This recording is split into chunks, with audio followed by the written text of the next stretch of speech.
I'm currently in Zurich commentating on the Korchnoi Zürich Chess Challenge, and this is a tournament that's dedicated to the memory of Viktor Korchnoi, who passed away last year and of course is remembered with great affection in Switzerland, the country where he lived for several decades after he defected from the Soviet Union, and of course he represented Switzerland for many years as well. And this is an 8-player, all-play-all, with such players as Vladimir Kramnik, Viswanathan Anand, Hikaru Nakamura, fresh from the US Championships, Boris Gelfand, and we have Peter Svidler, Jan Nepomniachtchi, Yannick Peltier, the strongest Swiss player, and there's a 19-year-old Russian from Moscow, Grigory Aparin, who qualified for this tournament through a tournament in Moscow in December. So an interesting lineup, very exciting players, and the game I'd like to look at from round 1 of the tournament is Jan Nepomniachtchi against Peter Svidler. So Nepomniachtchi, quite a creative player, and he takes on Svidler's open Sicilian. Svidler has been a great adherent of this so-called Taimonov variation over many, many years. I mean, there are lots of ways you can play this. The current trend is to play bishop e3. You can also play bishop e2, which could transpose to a Scheveningen. But Nepomniachtchi plays a very ambitious move. He takes and plays e5, so looking to directly exploit or use these potential weaknesses on the dart squares. Very interesting system. And after queen c7, well, the most popular move here is f4. Svidler's played against this before, but after d5, black liberates his position very quickly and has decent development, and it's hard to see how white can prove an advantage there. Instead, Nepomniachtchi plays his bishop out. So the idea is to, very basic, to try and get knight e4 in, to use this square that's been created and potentially move into d6 as well. So it's all about dark squares. Therefore, f5 is a very logical move from Svidler. Of course, that can't be taken because of queen takes bishop. And the f5 pawn controls the e4 square. And this is where things get exciting. Nepomniachtchi starts to attack from the word go, g4. Well, if this is taken, then suddenly white's pieces are wonderfully placed. The bishop comes to d3. I mean, black's king is already in some trouble. Therefore, knight e7. And after this exchange, well, the knight has come to a good square, but Nepomniachtchi wants to eliminate this straight away with the bishop. So this is a really direct way of playing for white. Now bishop e7 was played, so the idea is to castle, and then the rook protects the knight. Then, well, black has claimed a very nice square, so it's not surprising that Nepomniachtchi exchanged off and played rook g1. And suddenly, black is under massive pressure here. So, rook takes g7 threatened. And already, Svidler had something of a dilemma here. You know, he could play g6. But then, well, I would say something like a queen d2, a simple move. Castle queenside, and then potentially to exchange bishops and try to move the queen in.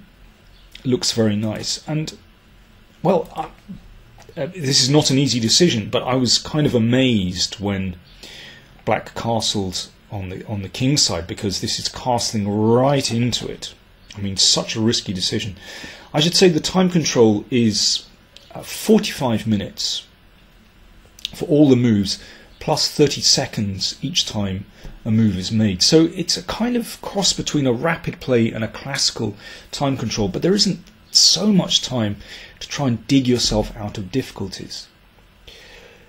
In any case, this is a very pleasant position for white to play. I mean, such a natural attack. and castles queenside. Already bishop h6 is a potential idea, and just chopping everything on g7 and playing rook g1 check. Therefore, Svidler played king h8, but now the king is really stuck in the corner and it's such a target. Rook d3 is a very obvious move to bring rook number 2 over to either g3 or h3.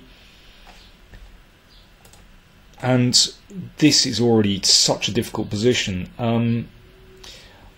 At this point, I think Nepomniachtchi maybe underestimated Svidler's defensive resources. I want to show you how he could have won instantly. Of course, this is said with hindsight and computer help. So, you know, in the heat of battle, very easy to miss these kind of ideas. But let me show you this. So in the game he played rook g3. Let me show you the main variation of rook h3. So Svidler's idea, of course, was to bring the bishop to g8 to cover h7. And now this is such a logical way to play. I love this. So for the moment, Black's defences are holding firm. All White's pieces are in play, apart from the knight. So let's bring it over. It's so logical. And now we need to bring the knight to f4 and to g6. So what do? We get rid of the bishop. Well, this is spectacular. This has to be taken. And now knight f4. It's so simple. Now if queen e5, then knight g6 wins. Pawn takes, queen takes. Queen takes h6. So bishop g5. This gets taken. And now comes the magic. Knight g6 check. At the moment, White is a rook down. So you still need something pretty good here, and this is a beautiful move. e6 check. If rook takes, then we take here and rook h6 mate. And if king takes, let's give a check. We take on f8. Now it's the material balance has evened up, and rook takes. Well, that one's going to be easy to win. So what a beautiful idea. Let me just recap on that. So rook h3, bishop comes back, and then knight e2. A wonderful move, just to bring the knight over to the king side. Nepomniachtchi played rook g3, which also looks incredibly strong. And now he played rook h3, so he wanted to prevent the bishop coming to g8 to protect h7. Also looks completely crushing. But here is where he underestimated Svidler's defensive ideas. Svidler played g5. An extraordinary move. I mean, it's barely credible that Black can survive this. Bishop takes g5.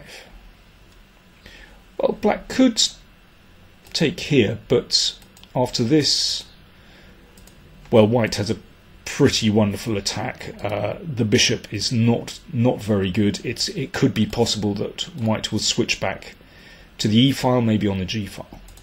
So here's the second surprise. I mean, perhaps that's what Nepomniachtchi had anticipated, but instead of taking on e5, Svidler played f4, giving up a second pawn. So this opens up this diagonal. Now bishop takes, and rook f8. So just in the space of a couple of moves, Black has managed to coordinate his pieces, and now things aren't so clear. So, for example, knight e. Well, now it's tricky. Knight e2 played. I mean, there's a threat to take here and then to take here. So knight e2. So suddenly White has given up an exchange. Queen c8.